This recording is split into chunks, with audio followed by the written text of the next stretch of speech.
Olá, vamos dar início à nossa leitura do dia. Estamos no dia 219 e as escrituras do dia hoje são Esdras, capítulo 5, versículo 1 ao capítulo 6, versículo 22. Em seguida vamos ler 1 Coríntios, capítulo 3, versículo 10 ao 23. Depois vamos ler Salmos, capítulo 29, do versículo 1 ao 11. E por último vamos ler Provérbios, capítulo 20, versículo 26 e 27. Vamos dar início à nossa leitura, lendo Esdras, capítulo 5, versículo 1 ao capítulo 6, versículo 22. As exortações de Ageu e Zacarias.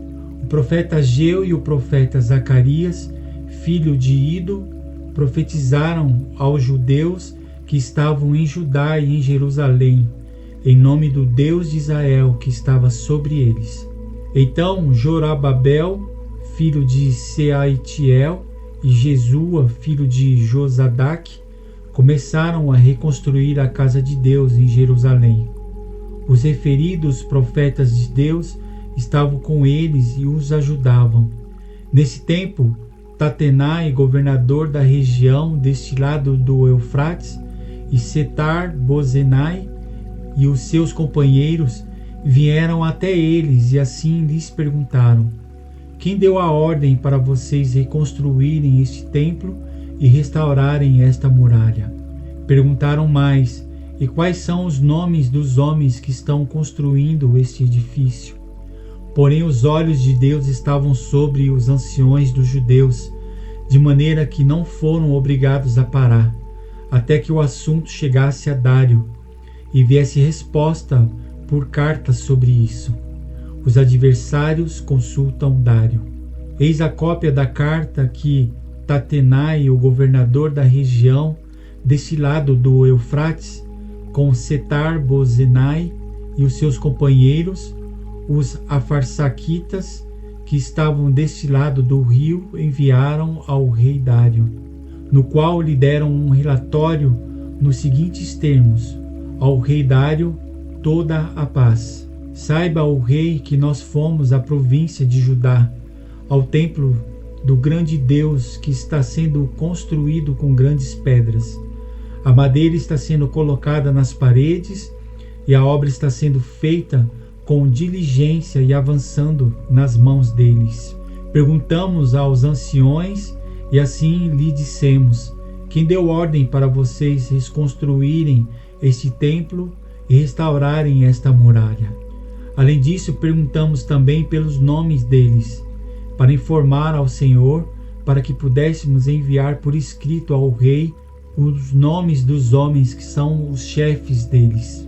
Essa foi a resposta que nos deram: nós somos servos do Deus dos céus e da terra e estamos reconstruindo o templo que há muitos anos tinha sido construído, o qual um grande rei de Israel construiu e terminou.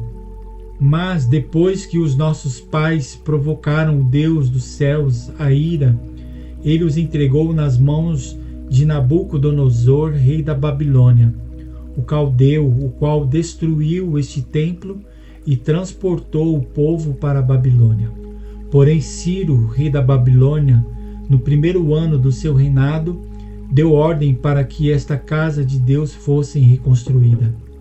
Também os utensílios de ouro e de prata da casa de Deus que Nabucodonosor tinha levado do templo de Jerusalém e colocado no templo da Babilônia.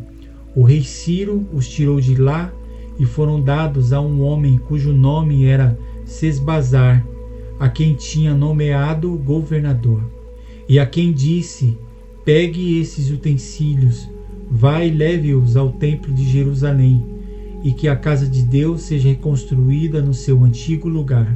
Então veio o dito Sesbazar e lançou os fundamentos da casa de Deus em Jerusalém. E daí para cá o templo tem estado em construção, mas ainda não está acabado. Agora, se parecer bem ao rei, que se busque nos arquivos reais na Babilônia se é verdade que há uma ordem do rei Ciro para reconstruir esta casa de Deus em Jerusalém, e que o rei nos faça saber a sua vontade quanto a isto. O decreto de Dário.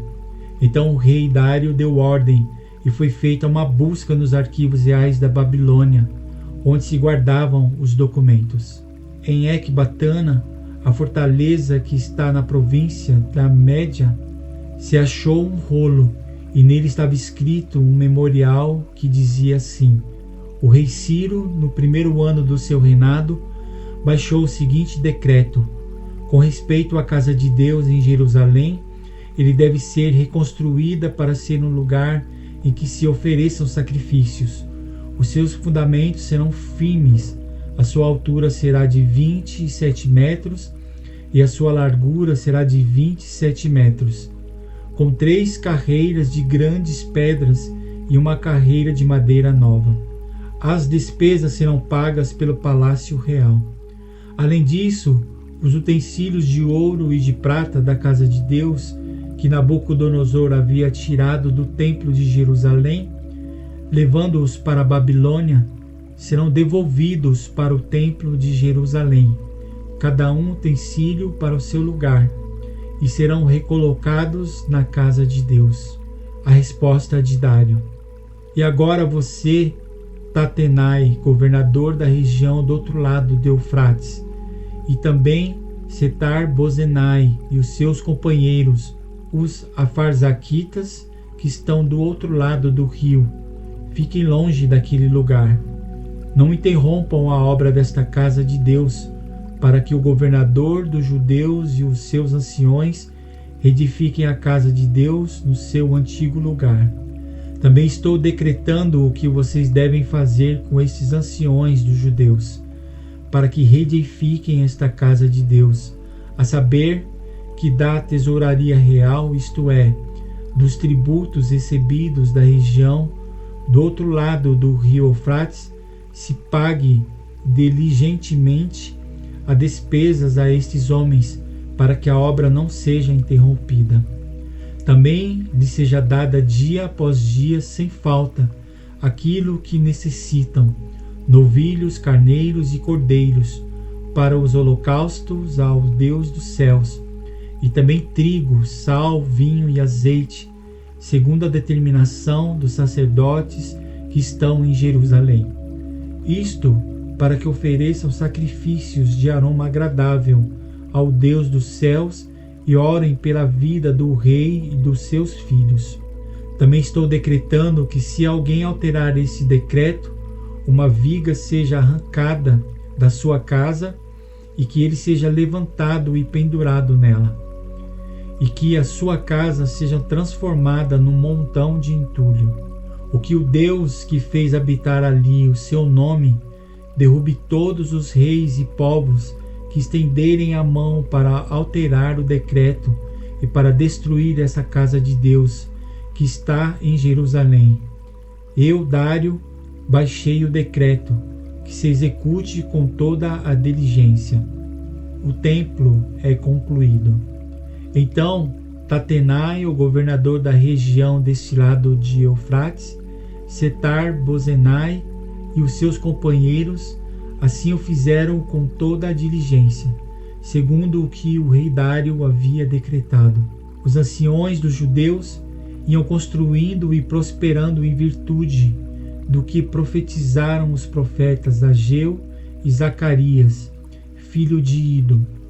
Reconstruíram o templo e o terminaram segundo a ordem do Deus de Israel e segundo o decreto de Ciro, de Dário e de Artaxerxes, rei da Pérsia. Terminaram a construção deste templo no 3º dia do mês de Adar, no 6º ano do reinado do rei Dário.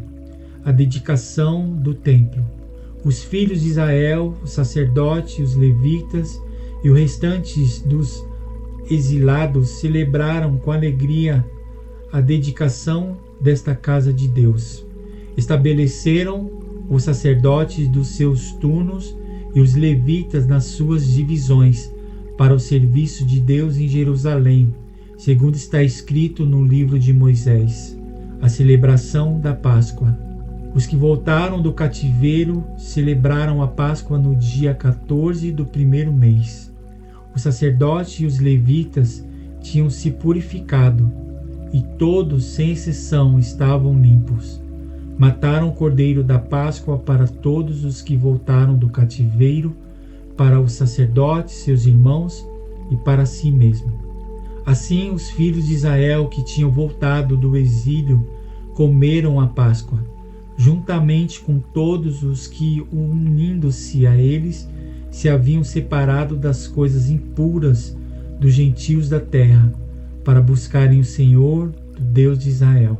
Celebraram a festa dos pães sem fermento durante 7 dias, com alegria, porque o Senhor o tinha alegrado, mudando o coração do rei da Síria a favor deles, para lhes fortalecer as mãos na obra da casa de Deus, o Deus de Israel. Agora vamos ler 1 Coríntios, capítulo 3, versículo 10 ao 23. Segundo a graça de Deus que me foi dada, lancei o fundamento como sábio construtor, e o outro edifica sobre ele. Porém, cada um veja como edifica, porque ninguém pode lançar outro fundamento além do que foi posto, o qual é Jesus Cristo. E se alguém edifica sobre o fundamento, é ouro, prata, pedras preciosas, madeira, feno ou palha.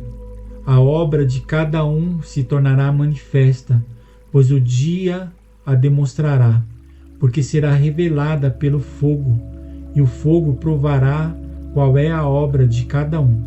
Se aquilo que alguém edificou sobre o fundamento permanece, esse receberá a recompensa. Se a obra de alguém se queimar, esse sofrerá dano, porém ele mesmo será salvo, mas como que através do fogo. Vocês não sabem que são santuário de Deus e que o Espírito de Deus habita em vocês? Se alguém destruir o santuário de Deus, Deus o destruirá, porque o santuário de Deus, que são vocês, é sagrado. A sabedoria humana sem valor. Que ninguém engane a si mesmo.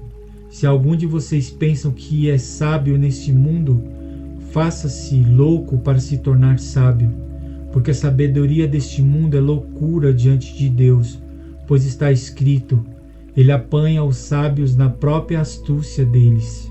E também o Senhor conhece os pensamentos dos sábios e sabe que são pensamentos vãos. Portanto, ninguém se glorie nos homens, porque tudo é de vocês. Seja Paulo, seja Apolo, seja Cefas, seja o mundo, seja a vida, seja a morte, sejam as coisas presentes, sejam as futuras, tudo é de vocês. E vocês são de Cristo, e Cristo é de Deus. Agora vamos ler Salmos, capítulo 29, versículo 1 ao 11. A poderosa voz de Deus. Salmo de Davi. Deem ao Senhor, ó filhos de Deus, deem ao Senhor glória e força. Deem ao Senhor a glória devida ao seu nome. Adorem o Senhor na beleza da sua santidade. Ouve-se a voz do Senhor sobre as águas. O Deus da glória troveja. O Senhor está sobre as muitas águas. A voz do Senhor é poderosa. A voz do Senhor é cheia de majestade. A voz do Senhor quebra os cedros. Sim, o Senhor despedaça os cedros do Líbano. Ele faz o Líbano saltar como um bezerro, e o monte Hermon pula como um boi selvagem. A voz do Senhor produz chamas de fogo. A voz do Senhor faz tremer o deserto. O Senhor faz tremer o deserto de Cádiz. A voz do Senhor faz dar cria às corças e desnuda os bosques. E no seu templo todos dizem: glória. O Senhor governa os dilúvios. Como rei, o Senhor governa para sempre. O Senhor dá força ao seu povo. O Senhor abençoa o seu povo com paz. Agora, para finalizar, vamos ler o livro de Provérbios, capítulo 20, versículo 26 e 27. O rei sábio peneira os maus e faz passar sobre eles a roda. O espírito do ser humano é a lâmpada do Senhor. a qual examina o mais profundo do seu ser. E aqui encerramos a leitura do nosso dia. Agradeço pela sua participação e amanhã estaremos aqui novamente, dando continuidade na leitura da palavra. Que Deus abençoe o seu dia e nos vemos amanhã. Um grande abraço e até mais.